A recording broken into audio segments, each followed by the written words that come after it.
We naturally assume that connection is a product of time and proximity, that we are most likely to be understood by the people in our own neighborhoods or our own age groups.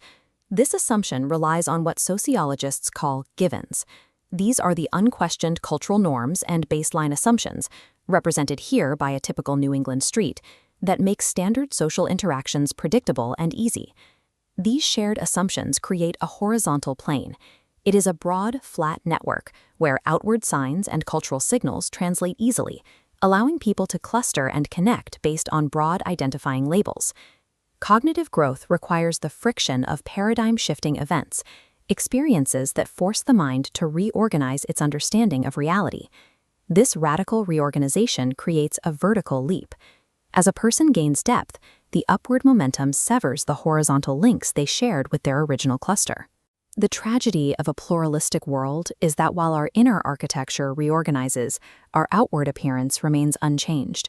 It is possible to stand in the middle of a familiar crowd while being entirely isolated by your own internal depth. A sudden crisis or severe personal disruption fractures our baseline assumptions, forcing us to evaluate the world outside the safety of our familiar tribes. This initiates a progressive journey. You move from believing your specific group holds all the truth to recognizing shared values in others, and eventually to affirming a shared humanity that transcends old labels. This pyramid illustrates the mathematical trap. As you move up levels of understanding, the volume of people sharing your specific depth shrinks exponentially. The few who have deconstructed similar barriers are scattered globally, separated by immense geographic distances. Stepping outside a cultural bubble grants a more accurate view of the world, but it also increases the statistical probability of isolation. Communicating a complex vertical experience to someone who has never left the horizontal plane creates a painful amount of social friction. For those with neurodivergent traits, this friction is amplified. Rejection-sensitive dysphoria causes the brain to interpret minor social misunderstandings as life or death emotional threats. To survive this threat, many individuals become high-masking. They construct a sophisticated, invisible suit of armor to blend into social interactions without risking the pain of being misunderstood. They might adopt the introvert label to justify months of quiet observation, or make modest bids for connection, relying on safe, predictable humor to keep interactions on the surface.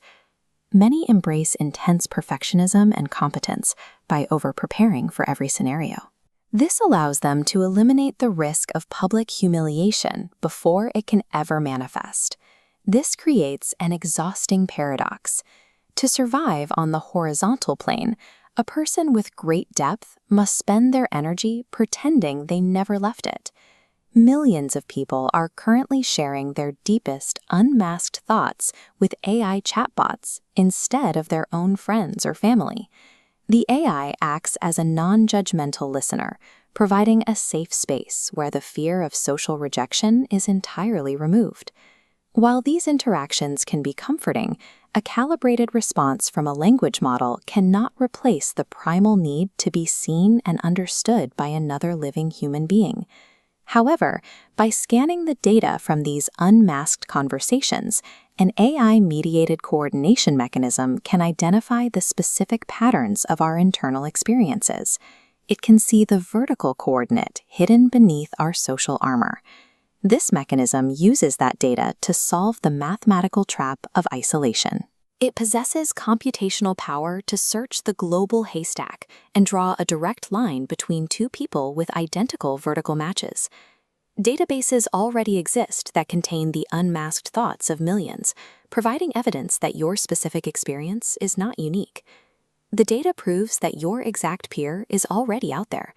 AI provides the map to find these true peers. Our remaining challenge is finding the courage to drop our invisible suit of armor